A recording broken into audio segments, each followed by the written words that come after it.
Need to install new software but worried about viruses? Or maybe your PC is full of programs you don't even use anymore. Let's fix that. Here's how to safely install and uninstall programs on Windows. First, installing programs. Always download from trusted sources. That means the official website, the Microsoft Store, or well-known vendors. Never click random ads or shady links. When you find the program, double-check the website address.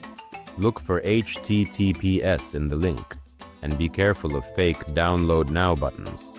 Next, run the installer. Double-click the exe or MSI file. Follow the prompts. If you see Custom Install, choose it. Uncheck any boxes for extra toolbars, add-ons, or other junk you don't need. Then finish the install. Once it's done, open the program to make sure it works. Now, uninstalling programs. Open Settings. On Windows 10, go to Start, Settings, Apps, Apps and Features. On Windows 11, it's Start, Settings, Apps, Installed Apps. Scroll the list or sort by size. Find the program you don't want.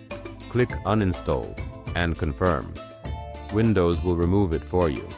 If you want to be thorough, check your documents or program files folders. Delete any leftovers if they're safe. And advanced users can use tools like Revo Uninstaller for a deeper clean. Bonus tips. Restart your PC after installs or uninstalls. Avoid cracked or pirated software. It's a huge security risk. And if you think you'll need the program again, keep the installer saved somewhere safe. And that's it. Safe installs, clean uninstalls, and no junk slowing down your computer.